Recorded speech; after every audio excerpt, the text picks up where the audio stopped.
Halo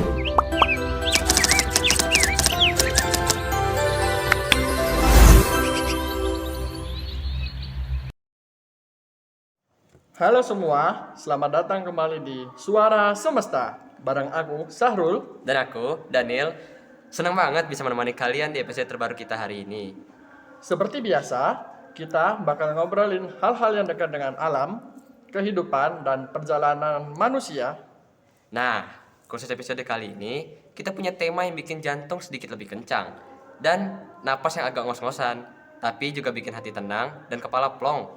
Betul banget, Nil. Kita bakal masuk ke Jejak Langkah Alam edisi Naik Gunung Turun dengan Cerita. Buat kalian yang penasaran gimana rasanya mendaki, apa yang dipelajari dari perjalanan, dan cerita-cerita seru di baliknya, kalian ada di episode yang tepat. Jadi, siapin posisi paling nyaman, tarik nafas dalam-dalam, Dan mari kita mulai perjalanan kita hari ini. Halo pendengar, kembali dengan kita. Kali ini kita kedatangan satu narasumber, mahasiswa yang suka naik gunung. Kita sambut Hendra Muansyah. Halo semuanya, salam kenal. Hendra ini merupakan mahasiswa yang suka menikmati keindahan alam ya, dengan cara naik gunung tentunya kan. Benar sekali Mas Daniel. Dan kita kali ini bakal bertukar cerita seru soal pengalaman naik gunung. Nah, Hendra, pertama-tama gunung apa sih yang paling berkesan buat saudara Hendra ini? Kalau untuk tentang gunung ya yang paling berkesan itu banyak sebenarnya gunung yang bikin berkesan, entah itu dari trek ataupun ini. Kalau tentang keindahan ya, ada salah satu gunung itu menurutku ya itu Butak. Oh, Karena Butak. karena di situ meskipun treknya tidak terlalu sadis lah bisa dibilang oleh pendaki, tapi banyak spot dan tempat-tempat yang indah gitu loh. Sebagai contohnya ada yang paling terkenal di Butak itu ada Sebananya. Sebananya itu luas dan indah banget di situ. Iya, Butak ya. Banyak pendaki bilang Sabana Butak tuh salah satu spot terbaik gitu. Tapi pertama kali naik gunung, Hendra itu langsung naik Butak atau sempat yang lain dulu gitu? Kalau untuk yang pertama kali itu bukan Butak, Butak itu kedua lah mungkin. Untuk pertama kalinya itu ada di Pandermen sebelahnya Butak. Oh, sebelahan doang Sebelahan ya. doang, tetanggaan mereka. Cuman mungkin di pertama kali itu agak ngos-ngosan ya, Oh. karena juga fisik belum belum siap lah. Jadi ngos-ngosan di Wajar situ. pemula ya. Masih pemula. Itu sebuah hal yang klasik sih kalau kita naik gunung. Banyak nih pendaki yang lahir dari Panderman. Contohnya kayak, ayo kita daki nih ke awal-awal ke Panderman gitu. Nah, tapi waktu pertama kali Hendra naik gunung ke Panderman, ada nggak momen lucu atau yang memalukan gitu? Kalau momen lucu ada sih.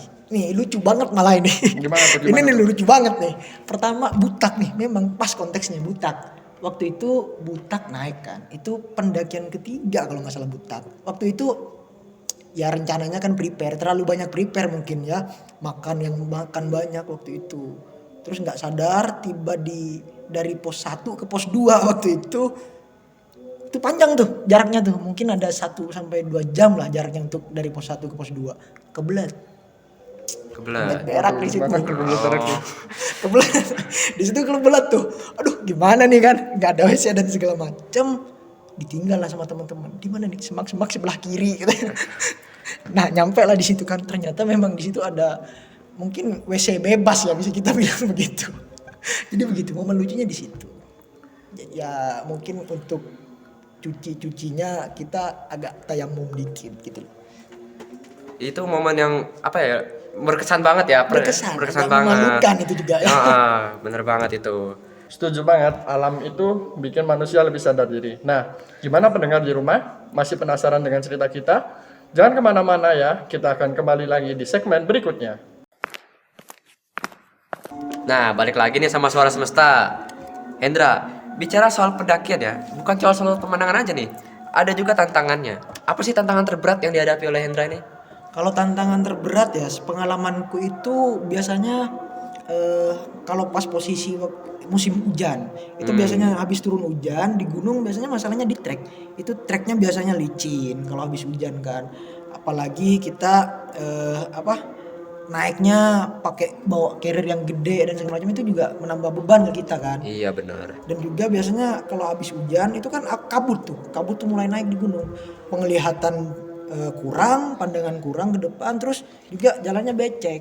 Jadi itu salah satu tantangan di gunung pendakian begitu sih. Wah, bahaya banget ya ternyata. Apalagi kalau kita nggak kompak sama satu tim. Eh, Terus untuk dari Mas Hendra nih, apa sih tips sebelum kita naik gunung nih? Oke, untuk tips ya, mungkin bukan tips sih, lebih ke saran sepengalamanku aja ya. Baik, baik, baik. Mungkin bisa sebelum naik gunung itu persiapkan segalanya dari segi mental, fisik ataupun logistik. Mental harus dipersiapkan, jangan tiba-tiba di trek, waduh, kok capek banget ternyata naik gunung, down. Akhirnya down lah di situ kan. Dan juga fisik juga dipersiapkan.